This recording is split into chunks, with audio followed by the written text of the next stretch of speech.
আসসালামু আলাইকুম, আশা করি সবাই ভালো আছেন। আজকে আমি আপনাদেরকে একটি gall bladder stone plus fatty লিভারের রোগীর ভালো হওয়ার কেস দেখাবো।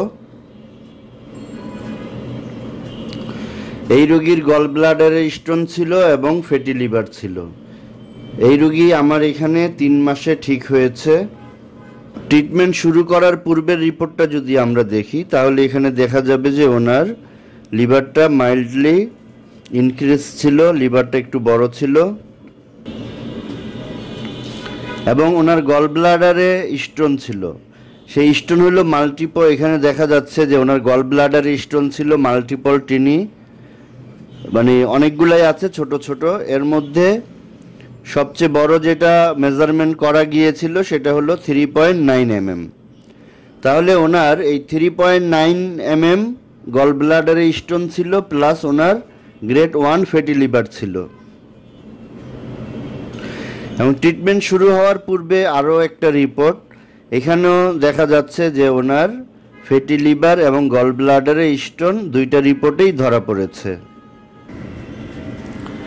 আর এই ফটোটা হচ্ছে এই রোগীর মধ্যে কি কি সমস্যা ছিল, আমরা যে রোগীর সিমটমগুলো কালেক্ট করেছিলাম সেটার একটা চিত্র।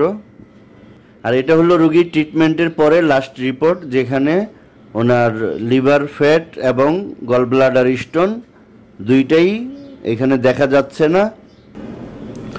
লাস্ট দুইটা আলট্রাসোনোগ্রাম একই ডাক্তারের কাছে করানো। তো আলট্রাসোনো করার সময় সেই ডাক্তার, আলট্রাসোনোগ্রামের যে ডাক্তার, উনিও অবাক হয়ে গিয়েছিলেন যে স্টোন কোথায় গেল, কারণ আগের রিপোর্টটাও ওনার হাতেই করা ছিল। এবং উনি কনফার্ম হওয়ার জন্য ওনার পাশের অন্য টেবিলে আরেকজন ডাক্তারের আলট্রাসোনো মেশিনেও চেক করালেন, কিন্তু উনি লিভারের ফ্যাট এবং গল ব্লাডারে কোনো স্টোন খুঁজে পেলেন না।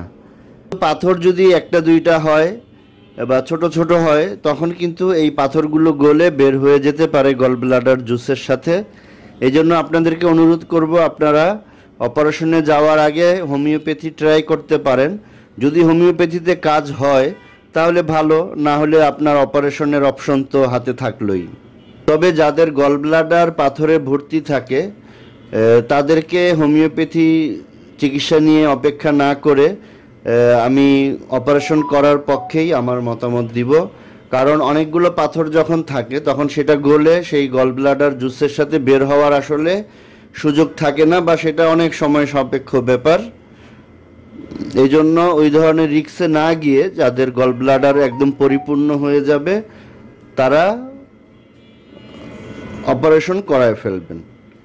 সবাই ভালো থাকবেন, সবার জন্য শুভকামনা। আসসালামু আলাইকুম।